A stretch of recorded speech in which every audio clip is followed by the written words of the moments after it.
are those of the participants and do not reflect the views of BronxNet or the program underwriters.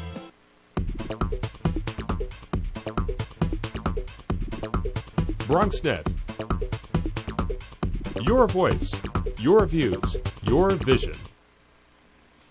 Hello, everyone, and welcome to Open, the one and only talk show dedicated to highlighting the best in the Bronx, New York, and the world. Right to you. I'm Rina Valentin, your café con leche, and today's show is focused on audience interaction and art. Let's take a look at what's to come.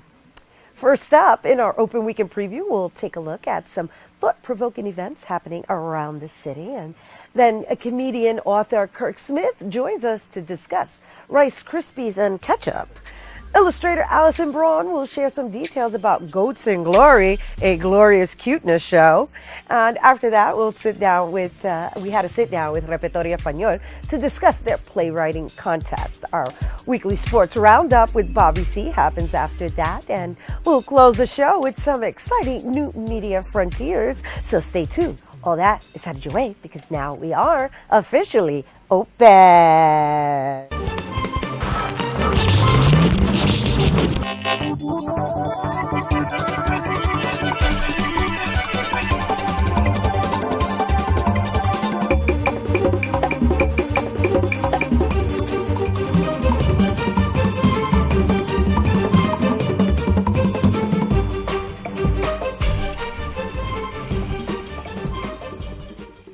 Good morning and welcome to Open. Rina Valentin here, your café con leche. And remember to check us out online at Facebook and Twitter. That would be facebook.com/OpenBronxNet Television, or you can tweet us at BronxNet TV.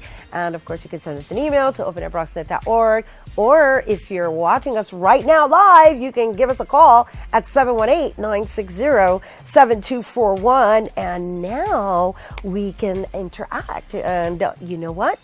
We are able to Google chat, or actually what it's phrased as is Google Hangout. That's right. BronxNet's available on Google Hangout.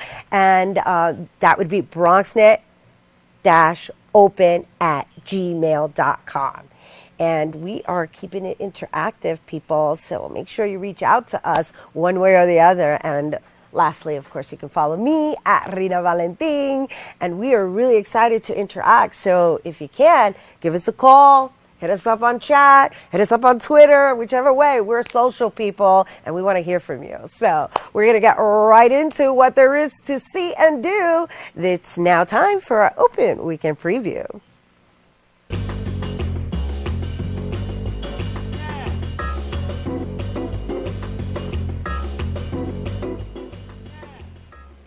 First up, Fridays at the Bronx Museum, Havana, Havana. On Friday, April 5th from 6 p.m. to 10 p.m., featuring a music documentary that vibrates with the soul and energy of African-Cuban drummers, guajiras, guitarists, pulsing melodies, and celebrated Cuban musicians. This evening will conclude with live music and a presentation. That's the Bronx Museum of Arts, and that's located at 1040 Grand Concourse on 165th Street in the Bronx. And for more, actually, you can check out thebronxmuseum.org. And next, a health conference from the Bronx Borough President's Office. That's happening Saturday, April 6th from 8 a.m. to 4:30 p.m. at the Rose Hill campus of Fordham University with a keynote speech by Dr. Max Gomez. The event will include free breakfast and lunch. And for more info, you can RSVP by going to bronxboroughpres.nyc.gov. And finally, Price of Silence returns to Lehman College. This mixture of dance, music, acting, and other media focuses on the plight of women around the world. From street harassment to human trafficking to mutilation to lack of freedom of speech, women face a lot of obstacles around the world. And this two-night event is actually going to be taking place at Lehman College's Levenger Theater next weekend, April 11th and 12th. That's, once again, April 11th and 12th at 7:30 p.m. in the Levenger Theater on Lehman campus, which is located at 250 Bedford Park Boulevard, West Bronx, 10468. And for more info, you can go to post.theater@gmail.com. Actually, you can email them at post.theater@gmail.com. And that's what we have for you today, people. And so now that we have the ability to do Google Hangouts on the show, we are actually looking forward to using this with you and that's you, our viewers. We're about to come in, you said? Oh, Hi, apparently we have someone on Google. I'm here. How are you, Rena? Well, hello, Gail. Hi. Hi. How's everything going this morning? Everything's looking lovely, and the fact that you've chosen to join us so soon is even making it even more lovelier. Well, I have a problem with patience every now and again.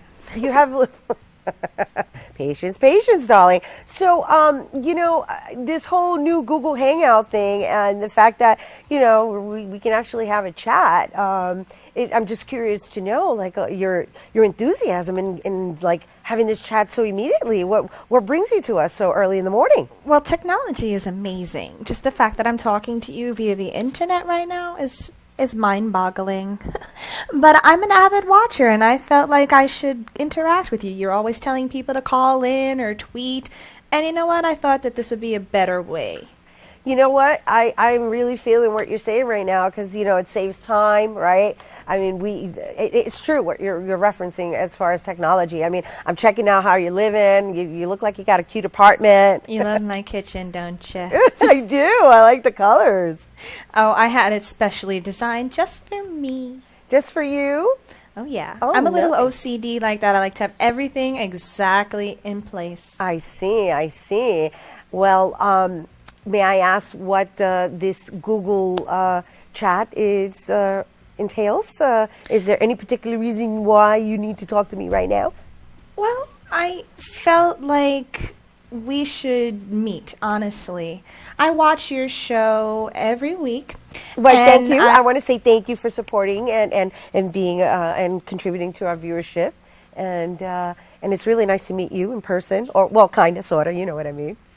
Yeah, well, I watch you every week on TV, and like I said, you're always telling people to interact, and I thought this would be a good way. And I wanted to see maybe if you would invite me down to the studio. Absolutely. Of course. Oh, are you kidding me? I would love for you to come to the studio. Just say when. When? Whenever you like. How about today? Sure. Can you make it down here today? I think I can make it down. Where am I going? Okay, well, you're coming to Lehman campus at 250 Bedford Park. However, we're only an hour show, so you would have to really get here fast if you wanted to come during the show. What's the best way to get there? I mean, this is kind of cool that we're actually chatting via video hangout. I'm digging this. I'm digging it too, but I think that you and I should get together and talk about some things. Is there any particular reason? Are you interested in BronxNet? Are you? I am so interested in learning about television production and what kind of opportunities there are here at BronxNet. Really? Oh, yeah. Okay, so then you know what? Let's not even keep going because I have to go to break. And why don't you just get ready and head on over and let's see what we can do. I'm really anxious to meet you in person. Me too. I'm going to race down to the bus. Awesome. Woo! Go, Gail. All right, so as Gail heads on over to us, make sure you don't change the channel because there's more to come with that later. And when we return, we'll be talking to comedian and author of Rice Krispies and Ketchup? Don't go anywhere. We'll be right back. All right, here we go. Keep that ball up there. Don't be dropping. Let's go. Get up there. Get up there. Good.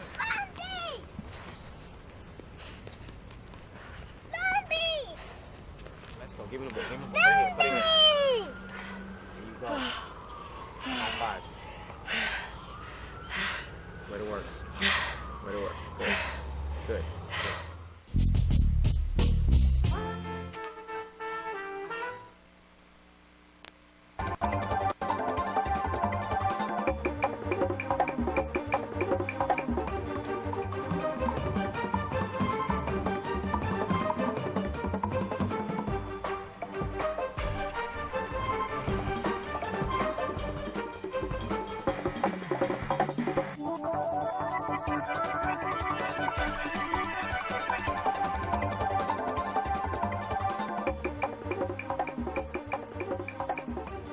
Hello, welcome back to Open. Our next guest is a stand-up comedian who moved from Texas to find a better life for his son. His new book gives a lighthearted look at living with an autistic son. Please welcome to the studio, Kirk Smith. Thank you so much for having me. Absolutely. Now, we just need to acknowledge that April is Autistic Awareness Month. That's right. Right? That's right. Now, what exactly is autistic awareness? Well, it's a good question. To me, it means just that people be aware. You know, when I meet strangers in the streets, I don't expect them to actually start scientific research to look for a cure themselves, but just that they'd be aware that we're all equal, but we're all different, and we all have different skills and abilities, and to just treat people with a little bit of grace and compassion when you meet them in the street or the supermarket, and they're clearly just different than you. You know, being the father of an autistic son, I had read somewhere that you have experienced incidents where your son just like randomly takes off his clothes in public places. That's 100% true. And you know, it's really great to be able to find humor in situations and just share with us what kind of reactions you get from Well, that. to be honest, if we're on the 6 train, no big deal. Obviously, it's Right, a 6 train. right. But he loves to get naked. He has what's called tactile issues, which means he can feel his clothes, and so it's uncomfortable. So from time to time, he'll try to take off his clothes, like at a supermarket or somewhere. And so yeah, it's just it's an exciting ride, I gotta say. And so Even if it's cold? even if it's cold, yeah, he has no aversion to the cold. Yeah, 100%. And it just happens randomly? Yeah, yes, you got to keep It an doesn't eye on happen him. all the time. No, it's every week. It's every week. Every week. And he's not a child. He's 14, and he's about my size. He's a big kid, so it's an adventure. It's 100% an adventure. So no, I talk about it on stage, and it's most of my act, and then I decided to write a book about it. Yeah, no, which is really cool. Which brings me to the title, Rice Krispies and Ketchup. Oh, where did that? Oh, just Yeah. the combination alone. I'm like, It sounds disgusting. Yeah, I Rice get it, Krispies and 100%. ketchup, yuck. But it's like an analogy for life, where things that you don't initially think can be okay are actually okay. Like he loves, those are his 2 favorite things, Rice Krispies with ketchup on top. And so that's where the title comes from, that like things that in your mind sound disgusting or you're a little resistant to, if you gave them a chance, just like an interaction with a disabled person, it could be much better than you think. have you ever tasted it? I have, as the father, of course. I go, what's the Right, what's the fuss about? Because right, Rice every day Krispies. what's the Rice Krispies and ketchup, and so now we're in the Bronx now, so now we changed it to just rice and ketchup, which is a little more palatable. Right. But it's like arroz con pollo, arroz con salsa tomate. Yeah, So it's, exacto. yeah. But I'm just saying, you know, it's like, wow, that's interesting. And then you titled your book, Rice Krispies and Ketchup. And so, in your process, right, because let's just share a little bit about autism Sure. and the impact it had on you when you first realized that your son was autistic. Well, you know, I make a lot of jokes about it, and I've turned it into something funny. But to be honest, it's a very difficult, heartbreaking situation for a lot of people. It can be a lifelong commitment to somebody who's going to need constant care, and that's why I wrote the book. That it would be a source of encouragement and hope to people that your life isn't over. It's 100% different, Right. And it's not what you thought, but your life isn't over, and it's just a new adventure and a new challenge. And it's really nice that you were able to, you know, find humor in your situations. Like, just if you don't mind sharing, Sure, what are sure. some of the things that he does that you're able to, you know, just kind of, I'm sure you went through trivial moments where you had to exercise patience, but now have come like to a place of just saying, hey, these are the cards that were dealt. Everything is just slightly different. Just like the food items are the same in and of themselves. Rice Krispies isn't exceptional, and ketchup's not exceptional, but it's the unusual combination. For the nudity is one example. He kind of has the mind of a child, so as he's turned into a man, as all men do, and this is television, so I'm cleaning the story up. Right. But PG-rated, Yes, this is the PG. PG-rated version, of course. But he's excited about his changes, and so I just realized I can't tell that story. But he's excited about his changes as he gets older. I already know what the story's Yeah, you know about. where the story's okay, going. I think everybody else So got yeah, it but you can too. read it. It's in the book. Okay. The book's PG, 100%. Okay. But it's I have a little more literary license to expand on it in a book form. Yeah, of course, 100%. Okay, so do you think that somebody who is a parent to an autistic child will actually learn from it, or is it a relatable book? Like, is it more to relate? Is it just for parents of autistic Excellent children? question. It's not, because if I wrote just to parents, it's basically my stand-up act expanded, and then there's stories that are too long and not punchy enough for stand-up, but are funny, but it's not written towards parents of autistic kids. If you have an autistic kid, you'll think I'm a genius. But if you don't, you should still find it funny. So yourself. Yeah, well, it's because it's like I'm speaking at you from a place that you like. I didn't think anybody else was feeling this exactly this way and can make it funny. But if you don't, it should be 100% funny. Otherwise, they wouldn't book me at the clubs in New York City. It has to be funny to you if you're a frat guy, if you're you're a 19-year-old girl, or you're a 60-year-old woman and you don't even have children. It should be funny to you as a human being. I think that pain connects us as humans, and the ability to look at something difficult and painful and really humanize it, and it makes a connection with somebody. And yeah, you don't have to have a connection with mental illness specifically to find this funny. Yeah, you should enjoy the book. Okay, so what are some of the, I guess, the challenges that you have had to overcome in raising your 14-year-old? He's very physical, one thing. He likes to headbutt. I know that sounds unusual, but when he's affectionate, he gets in your face and wants to make contact, kind of like the Maoris do. I don't know if you're familiar with in New Zealand, the Maoris, the indigenous people, touch heads. And he does that very physical. He's very physical with his things. When you say physical, you mean like wrestling physical, right, like he's pulling on your arms. Something and said it wasn't a tap. It's a nice way of saying, yeah, no, it's a headbutt. It's it's a headbutt, and he breaks everything. Like we've had jam shoved into all of our DVD players and VCRs, and anything that's breakable, he can break it. We always joke that IKEA should pay us to test their things because we submit them to the kind of testing that they're not accustomed to. Yeah, he can break everything. He's big, he's 108 pounds. Like, he'll rock on a chair. He's broken all of our living room furniture, all our dining room furniture. What are some other challenges? The nudity is always a challenge. He wasn't potty trained until he's about 10, 11, which is obviously a challenge when you have a grown man. He's not nonverbal. He says about 6 words. So obviously you want to hear your son say, "I love you." He has never said that. There's just different challenges that there's no other way to call them. They're challenging things, in life. But I think that's what life's about, is addressing these challenges, adjusting, and overcoming. So it sounds to me like the book is more about just life and in general, even though it's geared towards your personal experience. Right. I'm writing from a place that I know about. They say write what you know, which is raising an autistic son. But it's geared, it's a message of hope that I hope everybody can connect to at some level, about adjusting to life. All of us have challenges. I mean, I don't care where you live, if you live in the Bronx or Texas or Louisiana or LA, all of us have things that we've gone through or will go through, whether it's parents' Alzheimer's or maybe a disabled child or your own personal health. But it's a story of inspiration and hope, and it's funny. And I hope that you should be laughing when you're reading it. It's, awesome. Awesome. Thank you for coming Thank through. you so much for having me. I appreciate it. And tell everybody where they can get the book. Yes, the book will be available this week. Comes out on Amazon. Nice. This next week. Thank you so much. I'm so excited. And if you'd like to see me in New York City, the next big event we're having Autism Speaks benefit at the Comic Strip Live, which is on 82nd and 2nd Street, 8:30, the 21st. The proceeds from the door go towards the message of raising awareness for autism and a school in Asia they're trying to launch.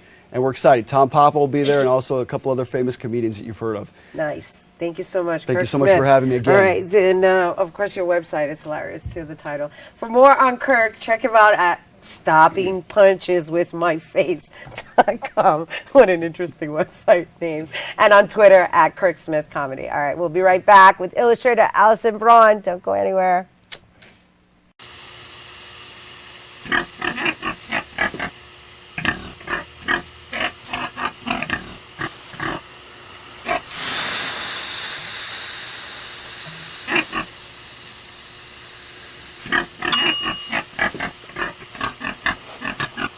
Cook foods to the right temperature using a food thermometer. 3,000 Americans will die from food poisoning this year. Keep your family safer. Check your steps at foodsafety.gov. Welcome back to Open. Our next guest is an illustrator with a witty style. Her new exhibit will be opening tomorrow upstate. And please welcome to the studio, Allison Braun. All right, so Goats in Glory, my dear. That's me. That's such an interesting title. Yeah. All right, so would that be where you were raised? No, I just really like goats, and she was like one of my first characters I ever drew. All right, so you hail from Mississippi, right? Oh, Alabama. Alabama. It's all- So no. So this is just interesting because then you're a Bronxite now, right? What was that? You're in the Bronx. No, I'm actually in Western New York right now. Oh, you're in Western New York. I thought Yeah. your exhibit was in Western New York, but that's happening there no. as well. Sorry, wrong. Let's just talk about the illustration Okay. because I obviously mixed it up here. But I do know that you hail from the Midwest, right? And you made a home here in New York. Yes. And you met someone, a professor, who actually mentored you, and Yes. and then you designed these lovely, lovely animations that you. have a blog on. So please share with us, Goats in Glory. Well, yeah, Goats in Glory is just something fun that I started because when I was in school, school would be just very stressful. So I started working with Al Loving, and he's like an artist, and he was amazing. And he kind of reminded me that art was fun, so that's kind of where this all came about. So I got back to just having fun and doing what made me laugh while I was working on it. Yeah, and what's really, I went through your website and I saw all of the various animals that you created, and what I found really interesting about them is you actually have like some type of food related to them. It was like 3 in the morning, and you just get really punchy. I was like, they need names and favorite foods and hobbies, so that's how that happened. Right, no, but it's very clever actually. So just share with everybody how. Let's see. Well, Hortense was. Who you're looking at? Look. Oh yeah, that's Miguel. Uh-huh. That's my naked mole rat. Uh-huh. I really like making. Oh, that's Myrtle. That's actually my friend's turtle. I made that Uh-huh. after. Uh-huh. And I forgot her favorite hobbies. That's Hortense the goat. Uh-huh. She likes udon She like. and comic books. Yeah, well, the reason I shared that about the food is 'cause it totally sets up their personality. Totally. I was like, wow, this is interesting. They all have certain hobbies and certain types of foods that Yes. that they prefer. So, just share a little bit about your storylines and just where they come from. They're just kind of, my friends suggest animals to me. Sometimes like unhuggable animals, and I really love making them cute. Like I have a monkfish, and that is the most terrifying animal I've ever seen, and I made him cute. So his name is Vicky. They don't have too much of a storyline. They're just kind of goofy. Right. They're just silly little animals. So, A Glorious Cuteness is your show that's Yes. actually being exhibited. And from Yeah. what I noticed, I looked at your Instagram. It actually they're like portraits, right? Yeah, they're little like shadow boxes Right. of the animals. Which is really cool. Are you telling a story in that form? Is that what that is? No, they're just like little shadow boxes. I really enjoy like cutting and manipulating paper. So it just kind of like all grew from there. So in this form of artwork, like what have you received in from as feedback? As feedback, usually from kids, honestly. It's just kind of like they come over and they're just like their little eyes light up, and they're just like, oh, it's so cute, it's so fun, and they're just picking out their favorites, and it's just kind of like, I don't know, just fun to see people smile, and I think that's my favorite feedback, is just making people smile. That's nice. That's very nice. Now, and forgive me for messing up the Alabama and the Mississippi. And the only reason I even brought it up is because you originated from a goat, and then you created this whole other family. Yeah. And it's really lovely to look at. But you can totally see that you at some point spent time on a farm. Actually, no. I came from Mobile, Alabama, the city. I just love animals. You never spent time on a farm? No, oddly enough, now I'm living more in the country than I ever have. Here in New York?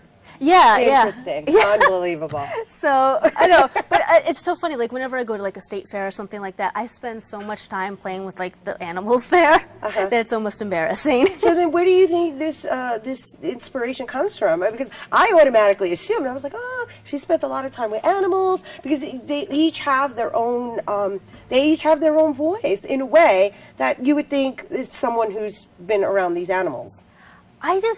Ever since I was little, I've always just loved animals. They always just like, I don't know, just gave me comfort, because like just growing up in Mobile, which was a wonderful place, but it was just like, sometimes I was a little lonely, so I hung out with cats and dogs a lot. So growing up, I just had this like real fondness for animals, and you know, now I just do some research and stuff like that before I make an animal too, and just kind of like get to know what he's about. So like when I create him, he has kind of like a voice and a personality. Now, what do you hope that people get from it? Happiness. Happiness. You just do it so that it makes people happy. Yeah, because it makes me happy, and my whole thing with art is just kind of like, I just want to make people happy, you know, because it's fun to be happy. Yeah, no, it is. It's a choice. It's a choice, right? Happiness is a choice. Yes. And you know, I think it's the better way to go. Yes, I like that. I like it too. Yeah. So thank you for doing things to make us happy. Thank you That is for so being happy. awesome. It's so awesome. Now, just the illustration aspect of it, like, do you see yourself maybe doing a children's book later? Or, like, Yeah. just because you brought up the kids, and I can totally see you going there. But of course, right now you're exercising it in the art form first. Yeah. Right. I probably honestly would try to like gear it as like a comic book for kids, because I actually originally started making comics. That was like my senior thesis at school and stuff like that. And I know, I'm just like, I feel like I'm slowly getting there, and a comic will come one day, because I love comics, and that's kind of like, I don't know. It's like I always come back to that. That's where I can everything see it. comes from. Or you could do a coloring book too. Like, Actually, I did a long time ago. I need to reissue it. there you go. No, it definitely has that feel for it. So I totally get it. Just share with everyone where the event is going to be taking place and the date it's going to be taking place. Okay, it's going to be taking place at the Art Riot in Kingston, New York, and it is tomorrow from let's say 5 o'clock to 8 o'clock. So come on down if you want to see some fun art that'll make you happy and smile. Yay, we love happiness. All right, thank you so much. Thank you. All right, and from one Allison, you can check out her website, Goats and Glory, and that's goatsandglory with an N.com. We'll be right back with Repertorio Español. Don't go anywhere.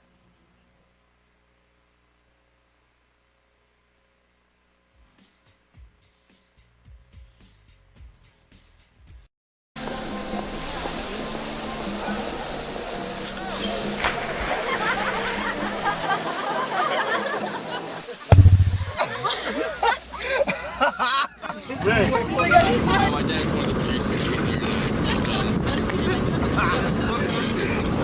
this one.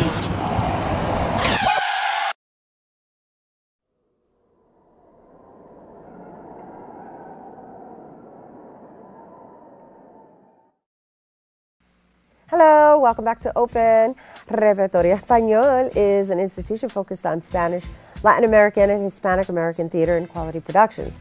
Their annual Nuestras Voces National Playwriting Competition deadline is approaching this summer, June 1st to be exact. Today we welcome Associate Producer of Repertorio Español, Jose Antonio Cruz, and last year's winner of the writing competition, writer of Play 21, Vincent Toro. Hello, gentlemen. Hi, hello. Welcome, welcome. It's a pleasure to be here. Yes, well, thank you for joining us. So, can we begin with this, the actual competition? Because it's actually something somewhat historical already with Repertorio Español. Repertorio Español is located in the 20s, and it's been around for how long now? Repertorio is celebrating 45 years this Wow. year. So we were founded in 1968, and ever since then we haven't stopped. You know, we're constantly presenting the best theater from Latin America, from Spain, from the Caribbean, and very importantly also plays written by Hispanics that were born in this country. And that's what the competition is all about. Right, and so every year you actually seek a new play to produce from scratch, a play that's never been produced before. Correct. We basically accept submissions every year. It's been 14 years now, and we receive plays from all over the country. At the beginning of the competition, we received mostly plays from New York and from New Jersey, from adjacent states, but now we're receiving plays from as far as Colorado and California and Texas. So it's a true national competition. Approximately 70 playwrights or so submit their plays. We have a panel of judges that evaluate, read all the plays, and we choose the winner, and they received a professional production at Repertorio. A professional run, I might add, and Yes. that's a big deal. Yes. It's a big deal. And Repertorio Español is quite reputable. They're up there in the off-Broadway stature. So just what does that feel like for you to have won and now prepare for your run? Well, I can tell you that when I got the call from Repertorio Español that I won, I danced in my apartment. True confession. Nice. I mean, you know, as Jose said, like Repertorio Español, they have a reputation like for Latino theater in the country and really in the world. You go in many places in the world, people know about Repertorio Español. So to be part of, you know, a lineage of Latino playwrights that have come through there and you know, stagings of productions of work. Like right now you guys are doing Gabriel Garcia Marquez. And I mean, it's just an honor. It's a pinnacle for, you know, having been writing for 15 years to like, you know, have my work done. Well, congratulations on Thank you. winning. And just curious, how long have you been writing? And is this your first full-fledged production or not? It's not my first full-fledged production. It's probably my first that's been done in officially like New York off-Broadway. I've been writing for about 15 years, starting from my undergrad, doing off-Broadway stuff, kind of performance art in the streets of New York type of thing. And then about 7 years ago, I moved to Texas, and I actually was the artistic director of the theater at the Guadalupe Cultural Arts Center there.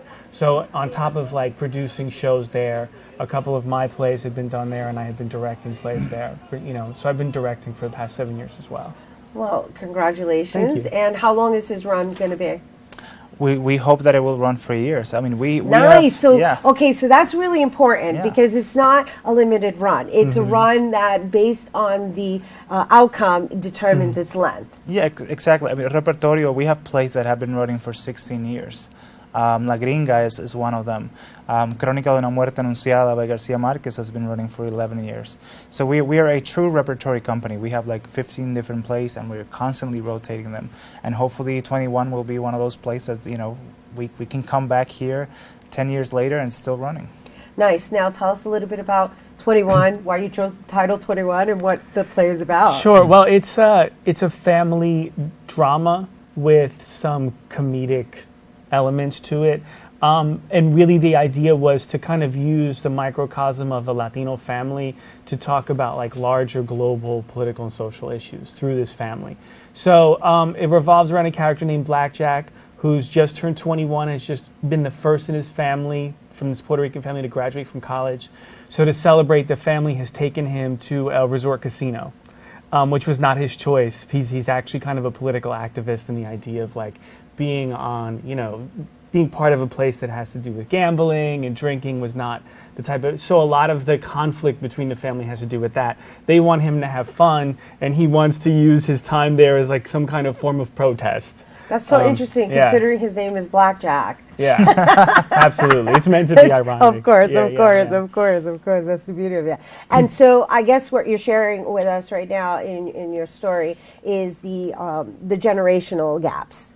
Yeah, so... Or the transformation in generations. Yeah, I think that the main setup, you know, without giving away any of the plot, is that, you know, we have 3 generations of Puerto Ricans within the family. There's 4 characters. So there's the uncle who represents, you know, the old Puerto Rico. He's from the island, like Jíbaro culture. Like, he's from the mountains. He was a farmer. But, you know, now he's ill and he's with the family in New York. So there's his kind of worldview. Then there's the parents who are like first-generation New Yorkers. They were born in New York, working class, you know, worked very hard, but were, you know, uneducated, you know, didn't necessarily go to college. And then their son, who actually now has second generation, and he's more of a cosmopolitan person. He's younger, so he's also part of a global culture, and he's educated. And so there's class conflicts that happen within a family that I think that I haven't seen really addressed that I wanted to address in the play. Nice. So there's a social component to it, right? Yeah, exactly. Nice. And there's a lot of jokes in between it, We by love the way. jokes. It's We not, love- it's we love not all laughing. political. It's not all political. All right. Well, congratulations Thank to you, you. again. And Jose, just because we opened up the segment announcing that you're actually taking in new submissions by June 1st, what are the qualifications that writers need to have? Well, we're looking for Latino playwrights, and we're also looking for non-Latino playwrights writing about the Latino experience. Basically, it has to be a full-length play. It has to be, it has to at least be an hour and a half long. It can be written in Spanish or in English, it doesn't matter. But the full guidelines are on our website, and that's repertorio.org/MetLife, because MetLife Foundation is the sponsor. I mean, there wouldn't be a competition without MetLife. So you can go there. The deadline is June 1st. Send us your scripts. We would love to read them.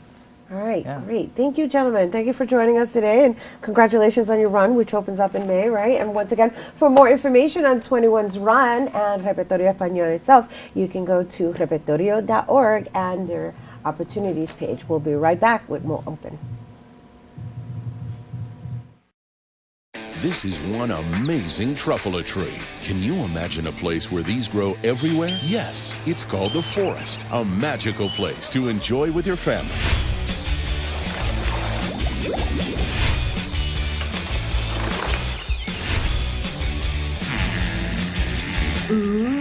So discover The Forest and explore all the wonder that's there. Visit discovertheforest.org to find a forest near you.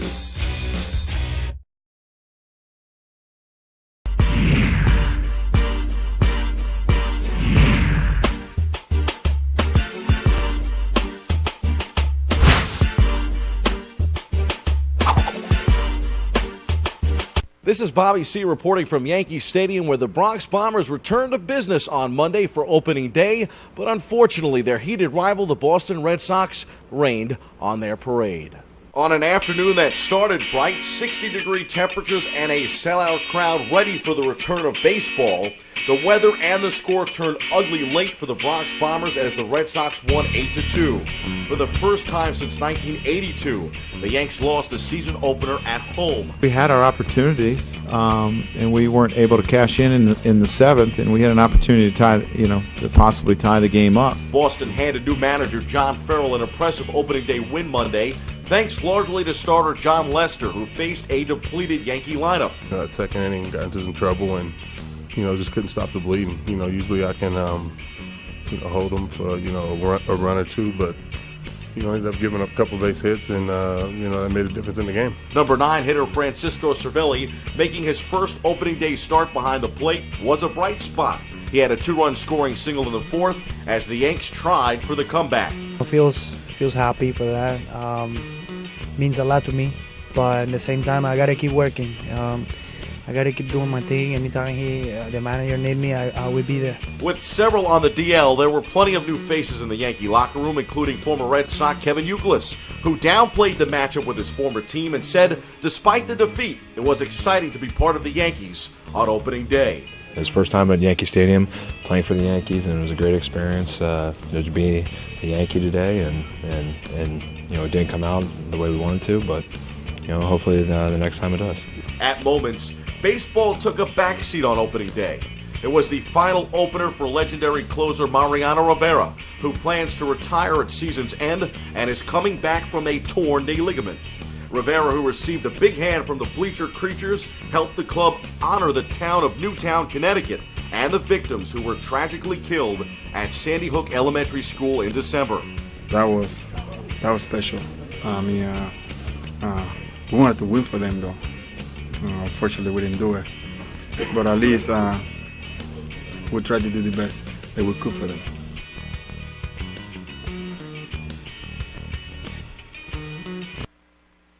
All told, the missing Yankee superstars account for 32 former All-Star selections, and through the season's first 2 games, it was evident as the Bombers went 0-2 before last night's 4-2 win over Boston.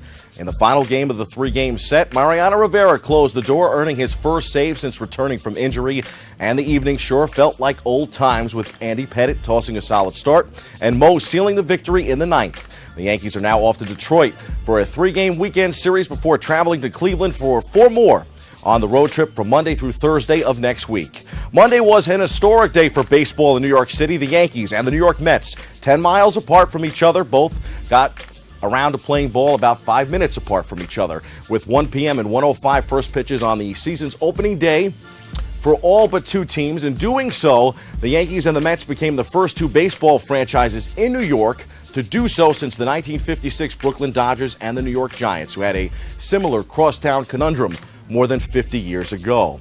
While the injured Yankees limped out of the gate, the Amazons are 2-1 after 3 games, including a smashing opening day win over San Diego. We go inside the locker room for more. Some prognosticators don't see much for the New York Mets in 2013, but it's hard to deny the wealth of young talent. Our Bronxnet cameras were rolling for Monday's opening day at Citi Field, and the up-and-coming Mets remain upbeat and optimistic that their time is coming. A promising pitching staff headlined by Jonathan Neese, Matt Harvey, Dylan G, and the welcome call-up of top prospect Zach Wheeler, expected for later in the season, coupled with in-their-prime stars like David Wright and Ike Davis, along with underrated talents like Colin Cowgill, who hit a grand slam in the Mets' 11-2 opening day win over the Padres, could add up to the Mets turning some heads this summer. I think we're going to be competitive. I think that's just who we are as a team. I think we have a competitive nature, and I think that's something you can't really quantify. We have a lot of veteran guys, young guys. This is the guy from the organization. So this guy, veteran guy, they can help with the young guys in here. So this is the max level we can go. So it's good for me because I'm a young guy, So the veteran guy can help with all other guys.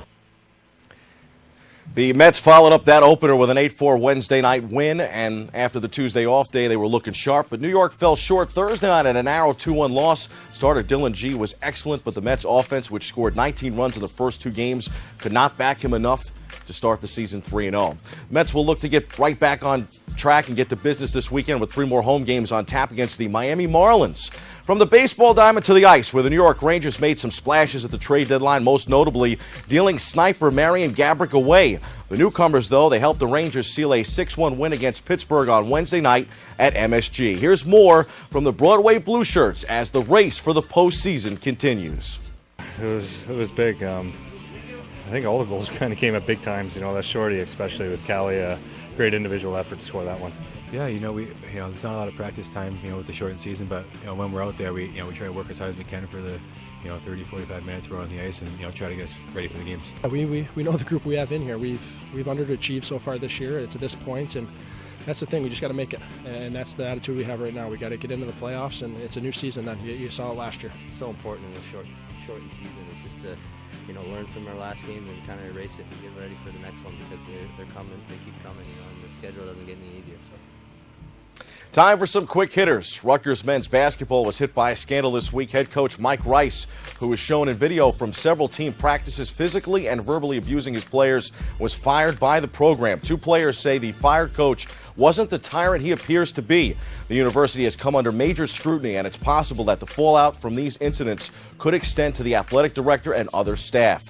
One of Rice's assistants, Jimmy Martelli, resigned this week already. No reason was given. Shocking story from Piscataway.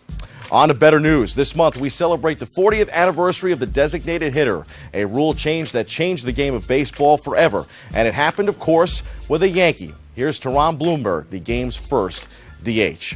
Also on the baseball diamond, Robinson Cano has fired super agent Scott Boras and hired Jay-Z's company as his new representation.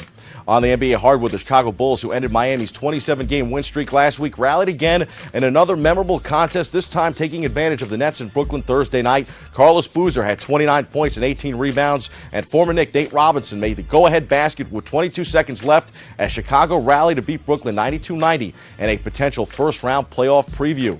The Nets are 3-3 over their last 6 and will welcome Bronx native Kemba Walker and the Charlotte Bobcats to the beach WBK on Saturday night.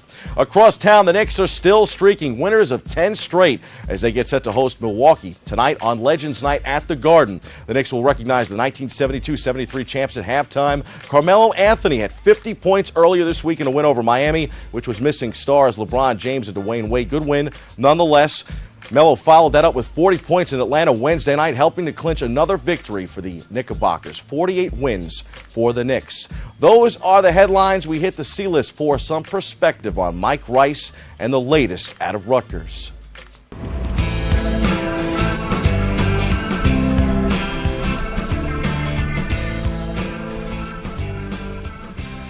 It's reaching a point in America today where coaches have far too much power. The Mike Rice incident is a clear indication of that. There were prior instances of his abuse, but Rutgers decided to suspend Mike Rice and send him to anger management. The reality is that this is something no institution of higher learning should tolerate, period. There should have been no second chances here. His firing comes far too late in the game, and in doing so, there should be more heads to roll now at Rutgers. That's my take, but I'd like to hear from you. Hit me up on Twitter at The Voice Bobby C. What do you think? That's your sports. I'm Bobby C. We'll have more open coming up after this.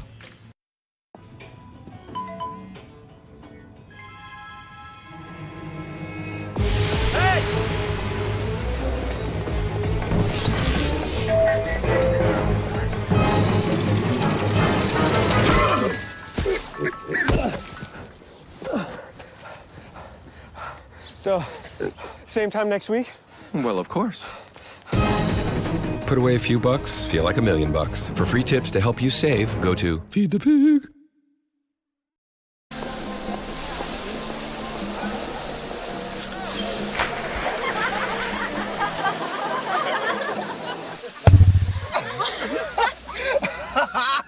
My dad's one of the producers.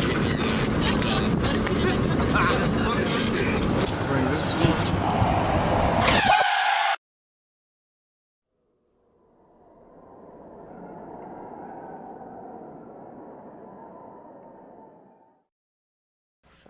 Hi, welcome back to Open. And well, now we've got a surprise. Have you ever wanted to be a part of the BronxNet Open crew? Well, we've got one of our very own interns on set today, Shamar, who started out on Open's spin-off twin show for youth, Open 2.0, and since has graduated to the interns behind this very show. So we welcome to the show Shamar Colon. Hello, and congratulations to you. Thank you. Very nice. So, okay, so just share with everyone, you started Open 2.0 when you were in high school? Right. I was a sophomore in high school, and then I kept coming throughout my journey in high school, and now I'm a freshman in college. Really? Yeah. And so what are you studying in college, and what college are you going to? I'm going to Mercy College. I'm a freshman there, like I said before, and I'm going in for TV and radio production. For TV and radio production, so that's Right. awesome. So basically, being here during high school inspired you to keep going into the Right. field, and it's a beautiful thing, right? So, Yeah. and you're still working here with us here at Lehman College, right? Yeah. So tell us a little bit about that, because now you're behind the scenes? Yeah, I actually like being behind the scenes better, you know? And that's different from when I first started, because I thought I could be a host, but when I was a freshman in high school, I was so in my shell that when I first got into the host seat and I first learned how to read that prompter, I just became a bumbling idiot like I am now. Oh, don't say that. We don't use those words. I mean, it just wasn't sorry. your thing. No, it's all good. Yeah, but no, you just found your direction. That's all. You know, Yeah. but what was really good about it was that you were able to explore, right? And figure out, like, you know, because everybody always wants to be in front of the camera, and you know, and that's it's not for for everybody. Right. Yeah, that's all. So, what is your favorite thing? Well, right now my favorite thing is bringing people in to be exposed to the camera and getting their stories told. So I've been doing a little bit of producing on the side, you know? Okay, so in producing, have you learned other trades with behind producing, like in editing, and to share everything that you've learned so far? The first thing that I've learned was I've learned how to do the prompter first, and then I've started exploring everything. And for a short time, I've actually wrote the episodes for 2.0. Nice. Right. So, okay, so you did prompter, writing, and what else? Producing, TD, audio. TD, okay, can you explain to everybody what those terms mean? Okay, so technical director is TD. Those are the person that's the person that switches the shots. So how you see it from going from you to me back to you, that's Right. the TD. Right. And what else? The audio, that's the person that controls the sound. DDR is the person that shows the commercials. You're so cute. Yeah. It's so funny the way you said Thank it. you. But what's beautiful about what you're sharing is that, you're sharing with everyone, our viewers right now, what it takes to put up a show. Yeah. Those are all the positions that it actually takes to put up a show. And you've been trained in all of them. Yes. So you can operate any of those stations. Yeah. So- Although there are times where I mess up, everybody messes up. That's part of learning. life, right? Of course, we have to make mistakes in order to move forward, right? I mean, we just can't keep repeating them. So where do you see yourself in the future? I actually do see myself, running my own show on maybe HBO or Showtime. Oh, what happened to BronxNet? I still see myself here too. Oh, okay. Yeah, I want to continue teaching and continue doing what I'm doing now. What do you mean teaching? You're teaching as well? Yeah. Nice. Nice. What are you teaching? Well, I teach everything I know. So when I started as an intern, a student at BronxNet when I was in high school, it's like I came back around and now I'm in the teacher shoes. Here at BronxNet? Right. I'm teaching the students, the high school students that come in for 2.0, how to do the camera, do the audio, TD, the everything. So how is that? What does that feel like to be on the other side? Well, it's kind of weird, That's how I see it, because, I actually never thought that I would be teaching. I would never thought that I would be on the side doing that stuff. So, BronxNet is actually offering classes coming up. April 9th, I believe, there's another cycle, right? They go in cycles. And the one thing I just wanted to share with you all is that if you're interested, all you have to do is go to our website, bronxnet.org. And from what I understand, there's field production classes, there's studio production classes, there's Final Cut Pro editing. There's also dramatic production, which is fairly new. Have you done that? Actually, no, I haven't. It's a new workshop, right? It But- sounds interesting. It sounds like something I want to do. And there's also documentary production and lighting and graphics. Did you say to me that you liked the lighting? Like Yeah. that was your favorite thing? Yeah, because lighting that's one of those jobs that you learn that, it looks simple, but it kind of is. But when I learned it, I was like, oh, yes, now I can do lighting now. What? Okay. Yeah. I got to be honest with you. I Lighting get is very very important. enthusiastic. That's awesome. We love enthusiasm. We love enthusiasm, especially when it's talking about lights. I mean, me as, the on-air talent, I want somebody who's enthusiastic about lights. Oh, bring the lights in. Yeah, light it on. Shine on, shine on. And so I hope you don't mind, but I actually invited somebody to join us who joined in on the show via Google Hangout, and she may be joining us soon. I mean, I'm hoping. I'm here. Is she here? Is she I'm here. Oh my goodness, she made it! Oh my there, goodness, Rena. welcome, Gail. Welcome to the show, Gail. Thank you so much. Whew, Hi, Gail. I think I'm out of breath. You're out of breath. Oh my goodness, you did it. You made it. How did you get here? I took the bus and then I ran. Oh my goodness. Did you? Did you? I cannot believe that you got here so fast. I'm amazing like that. You are amazing. So tell us your secret.